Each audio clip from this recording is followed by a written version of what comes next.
Hello students, how are you? कैसे हैं आप? Very good students. आपको लगातार अपना टारगेट बनाते हुए उसे अचीव करते जाना है, आगे बढ़ते जाना है। आपको कभी भी रुकना नहीं है, क्योंकि आपको नेक्स्ट ईयर बोर्ड एग्जाम देना है, आपको टॉपर बनना है, आपको कई कॉम्पिटिटिव एग्जामिनेशन क्वालिफाई करने हैं। ओके, इसके पहले स्टूडेंट्स हमने न्यूमेरिकल डिस्कस किए थे, जो मोशन ऑफ कनेक्टेड बॉडी पर थे, इक्विलिब्रियम ऑफ फोर्सेज पर थे। आपने देखा कि कैसे दो ब्लॉक के बीच में कॉमन कांटेक्ट फोर्स निकाला जाए, कैसे स्ट्रिंग में टेंशन निकाला जाए, कैसे पुली की प्रॉब्लम हम सॉल्व करें, इन सब का डिस्कशन किया था। अब हम स्टार्ट करेंगे फ्रिक्शन क्या होता है, फ्रिक्शन फोर्स क्या है, ये कितने टाइप का होता है, कब ये एक्ट करता है। हम फ्रिक्शन के विषय में अब डिस्कस करेंगे। आइए देखते हैं फ्रिक्शन क्या है, फ्रिक्शन फोर्स क्या है, ये कैसे एक्ट करता है। आइए फ्रिक्शन के विषय में डिस्कस करते हैं। हेडिंग है फ्रिक्शन। आपको ये तो आप डेली लाइफ में देखते हैं, जब किसी बाल को आप रोल करा देते हैं ग्राउंड पर, तो थोड़ी दूर वो चल करके रुक जाती है।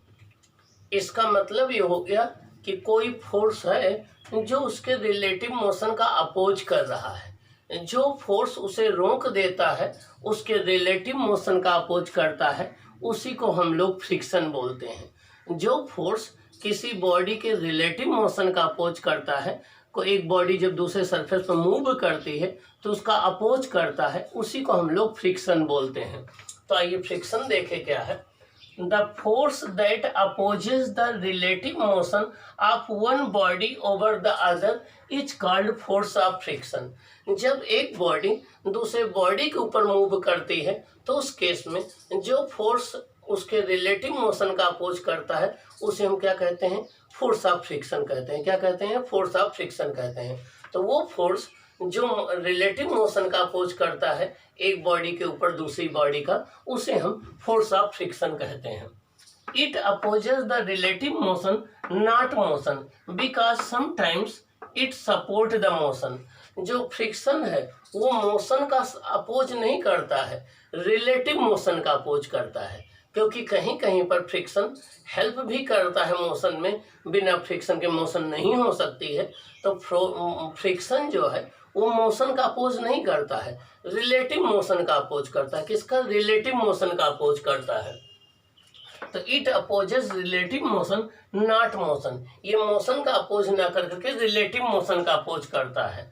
Because it sometimes support the motion. अगर फ्रिक्शन ना होता तो हम ग्राउंड पर चल ना पाते, स्लिप कर जाते। तो यहाँ पर फ्रिक्शन सपोर्ट कर रहा है मोशन का। तो फ्रिक्शन जो है मोशन का अपोज नहीं करता, रिलेटिव मोशन का अपोज करता है। आइए देखिए टाइप्स ऑफ फ्रिक्शन। फ्रिक्शन कितने टाइप्स के होते हैं? Type of friction. Friction mainly 3 type के होते हैं: स्टैटिक फ्रिक्शन, काइनेटिक फ्रिक्शन और rolling friction. Static friction, kinetic friction and rolling friction. जब एक बॉडी दूसरे बॉडी पर जब एक बॉडी दूसरी बॉडी पर मूव कर रही हो, लेकिन अभी एक्चुअल मोशन ना स्टार्ट हुई हो, मोशन की टेंडेंसी हो, उस समय जो फोर्स ऑफ फ्रिक्शन एक्ट करता है वो कहलाता है आपका स्टैटिक फ्रिक्शन। देखिए, the force of friction that acts between two body till the body is relatively at rest means वो फोर्स ऑफ फ्रिक्शन जो दो बॉडी के बीच में एक्ट करता है जब तक कि बॉडी रिलेटिवली रेस्ट में हो, मीन्स मूव ना की हो, तब तक जो फोर्स ऑफ फ्रिक्शन एक्ट करता है वो कहलाता है स्टैटिक फ्रिक्शन। तो वो फोर्स ऑफ फ्रिक्शन जो दो बॉडी के बीच में एक्ट करता है जब तक कि बॉडी में रिलेटिव मोशन ना हुआ हो, उसे हम बोलते हैं static friction. It is a self-adjusting force and its value may be from zero. Its value may be from 0 to a maximum value.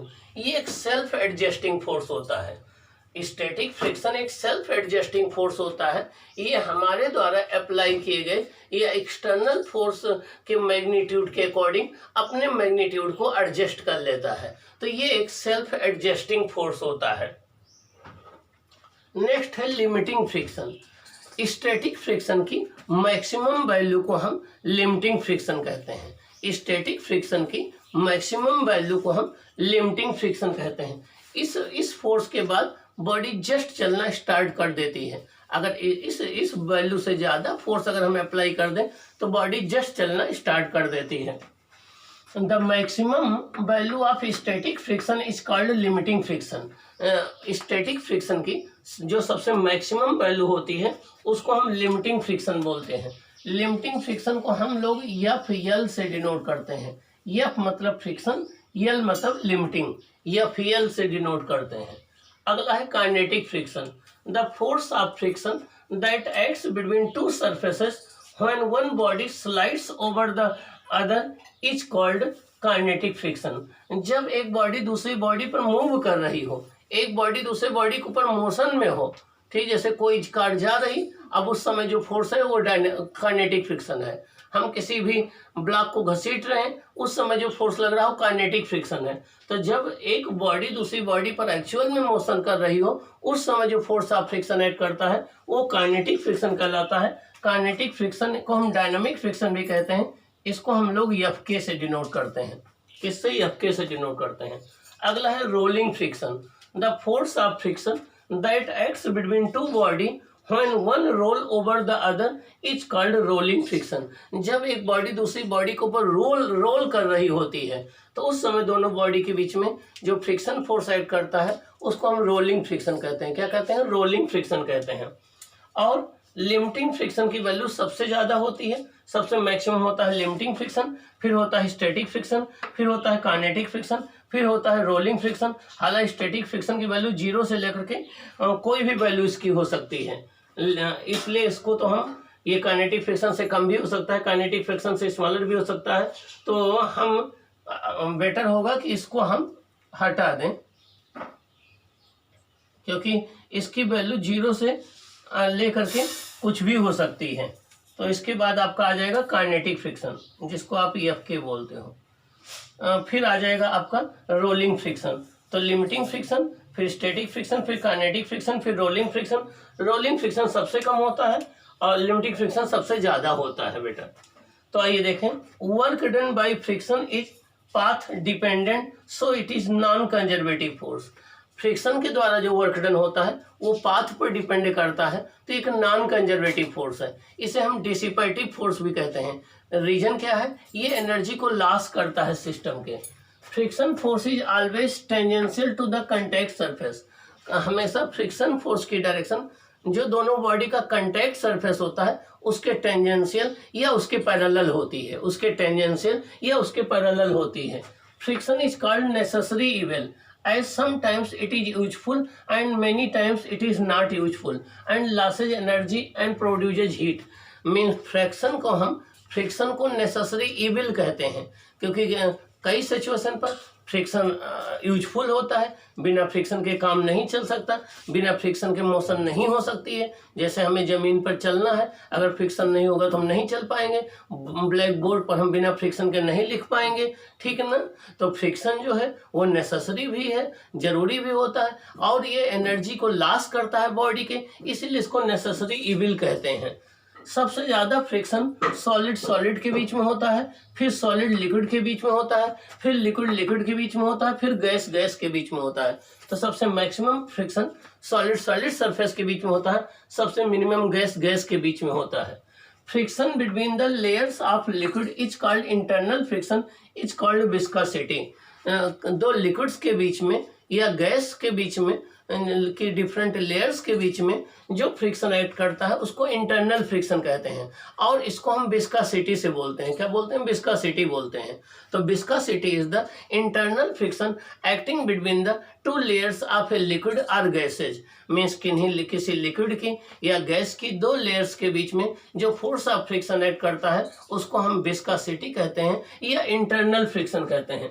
Friction force is an electromagnetic force. Friction force का जो origin है ये electromagnetic है। ये charge के redistribution को वजह से डिफरेंट चार्जेस के बीच में एक्ट करता है। तो फ्रिक्शन फोर्स कंटैक्ट फोर्स का एक कंपोनेंट होता है, और कंटैक्ट फोर्स इलेक्ट्रोमैग्नेटिक फोर्स है, तो फ्रिक्शन फोर्स भी एक इलेक्ट्रोमैग्नेटिक फोर्स होता है। रीजन क्या है कि कांटेक्ट फोर्स इलेक्ट्रोमैग्नेटिक फोर्स है, और कांटेक्ट फोर्स का ये कंपोनेंट होता है, तो फ्रिक्शन फोर्स एक इलेक्ट्रोमैग्नेटिक फोर्स है। अगला पॉइंट ये है कि जब हम सरफेस को स्मूथ करते जाएं तो फ्रिक्शन डिक्रीज होता जाता है, लेकिन एक लिमिट से ज़्यादा अगर सरफेस को हम स्मूथ कर दें तो उस केस में फ्रिक्शन इंक्रीज होने लगता है। तो मीन्स फ्रिक्शन जो है एक लिमिट तक डिक्रीज करता है, उसके बाद अगर अल्ट्रा स्मूथ कर देंगे सरफेस को तो ये इंक्रीज होने लगता है। ओके, अगर हम बात फ्रिक्शन की करते हैं तो फ्रिक्शन जो है किसी भी बॉडी के एनर्जी को लॉस करके उसको हीट में कन्वर्ट कर देता है। इसलिए दो बॉडी जब रब होती हैं तो ये क्या, वो बॉडी हीटअप हो जाती हैं। उसका रीजन आपका क्या है, फ्रिक्शन है। उसका रीजन क्या है, फ्रिक्शन है। तो अब हम देखेंगे कि फ्रिक्शन को हम कांटेक्ट फोर्स का कंपोनेंट क्यों कहते हैं, फ्रिक्शन फोर्स को कैलकुलेट कैसे करें, एंगल ऑफ फ्रिक्शन क्या है, एंगल ऑफ रिपोज क्या है, कैसे हम फ्रिक्शन को मिनिमम फ्रिक्शन की वैल्यू निकालें, और कोफिशिएंट ऑफ फ्रिक्शन क्या है, लॉज ऑफ फ्रिक्शन क्या है। अब हम इसका डिस्कस करेंगे। आइए हम देखते हैं ये कॉन्सेप्ट क्या है। ओके।